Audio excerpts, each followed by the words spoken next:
Arnaud Danjean, vous dites que la France doit assumer sa singularité stratégique. Qu'est-ce que ça veut dire, la singularité stratégique, et qu'est-ce que ça veut dire de l'assumer?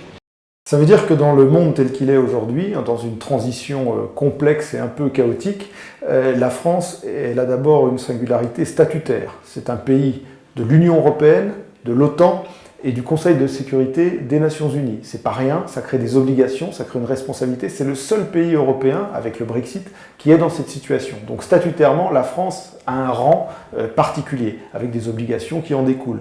C'est aussi une réalité politique. La France est attachée au multilatéralisme. Elle l'est de façon, j'allais dire, extrêmement affirmée, avec les récentes prises de position du président de la République, là où on voit qu'un certain nombre d'États, et y compris les plus grands d'entre eux, tentent plutôt de s'affranchir du multilatéralisme et ne font valoir aujourd'hui des vues qui sont plus proches de l'unilatéralisme ou du rapport de force permanent que du multilatéralisme. Ça, c'est une singularité politique forte que porte la France et qui d'ailleurs lui vaut la sympathie de beaucoup d'autres États dans le monde. Et troisièmement, elle a une singularité militaire. La France est sans doute la seule aujourd'hui armée européenne qui soit une armée reposant sur un modèle complet et une armée agissante. La France est engagée, la France ne reste pas l'arme au pied. Et donc je pense que nous avons des singularités statutaires, politiques, militaires, opérationnelles qui font que nous avons un rang particulier, des responsabilités particulières. Je le dis encore une fois sans arrogance, sans suffisance, c'est pas pour dire la France est seule ou la France doit être seule. Je crois que cette singularité, elle repose objectivement dans ces caractéristiques que je viens d'énoncer et on doit les assumer parce que je pense que d'abord c'est nécessaire pour nous-mêmes, pour la protection de nos intérêts et de notre population. C'est également nécessaire pour agréger les bonnes volontés de nos partenaires et de ceux qui pensent comme nous que dans ce monde incertain, eh bien, il faut coopérer sur des bases équilibrées, sur des bases robustes et que la France peut être une forme, j'allais dire, de colonne vertébrale à un certain nombre de coopérations. Européenne d'abord, mais pas que.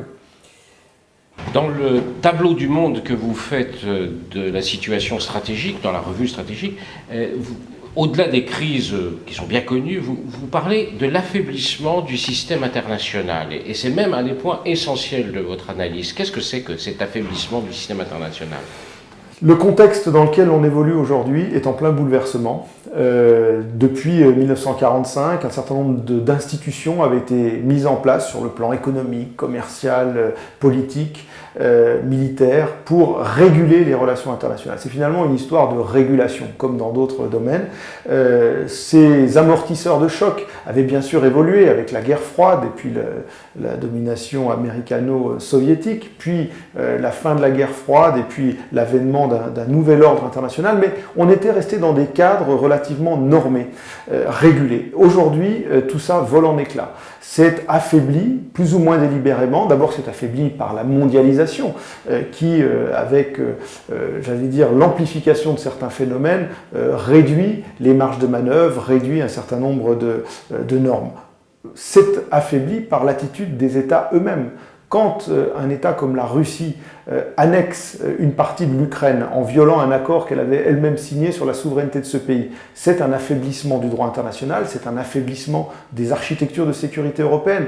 Quand un pays comme les États-Unis ne veut pas certifier un accord comme sur le nucléaire iranien, auquel il a été partie prenante, quand il se retire des accords sur le climat, les États-Unis, ou qu'il refuse de financer plus en avant les opérations de maintien de la paix de l'ONU, les États-Unis affaiblissent ce système international. Quand la Chine poldérise des îlots et construit des infrastructures militaires sur des îlots artificiels en mer de Chine, elle concourt aussi à l'affaiblissement du droit de la mer et elle remet en cause un certain nombre de normes qui étaient acquises jusqu'à présent pour les principaux acteurs internationaux.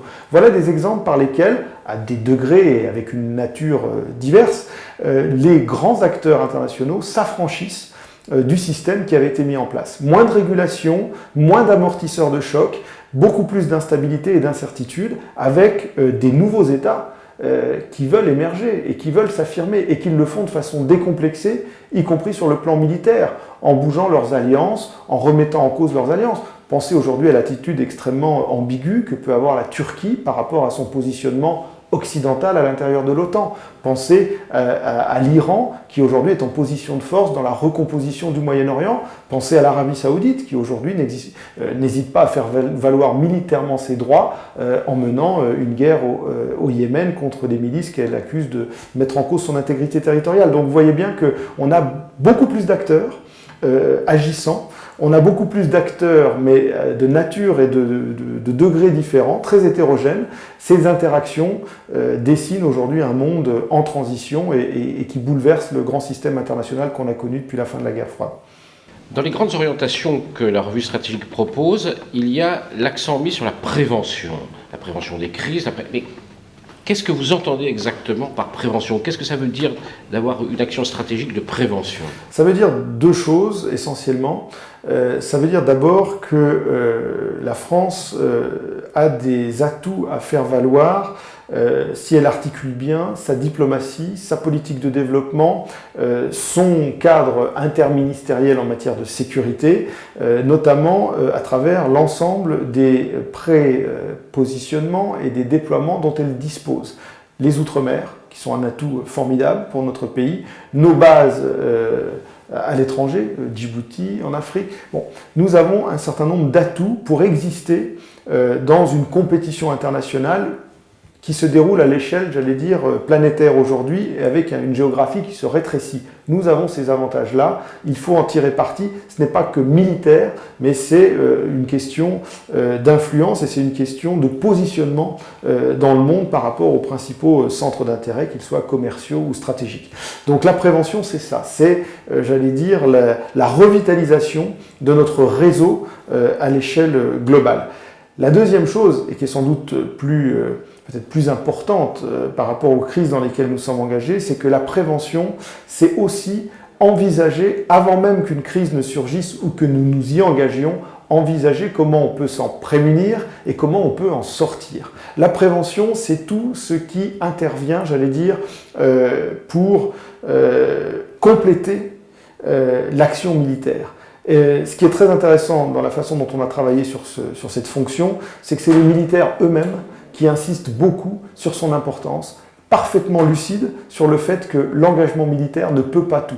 Les crises auxquelles nous avons affaire aujourd'hui sont tellement complexes que leur anticipation mérite un travail beaucoup plus, j'allais dire, beaucoup plus étroit, beaucoup plus concerté entre ceux qui gèrent différentes dimensions. La dimension diplomatique est fondamentale, bien sûr. La dimension du développement est tout à fait essentielle. Et la dimension sécuritaire, et pas que militaire, est également importante. On le voit dans deux types de crises auxquelles nous avons à faire face. Les catastrophes naturelles qui se sont déroulées dans nos Outre-mer et les crises dans lesquelles nous sommes engagés, notamment en Afrique, en bande sahélo-saharienne. Nous voyons bien aujourd'hui que l'action militaire seule, non seulement ne peut pas tout, mais trouve des limites évidentes et demande elle-même non seulement d'autres appoints militaires, européens ou africains, mais des appoints notamment en politique de développement et en termes de gouvernance des pays africains. Donc c'est une action globale, une action combinée, intégrée qu'il faut mener. Tout ça, ça relève du domaine de la prévention.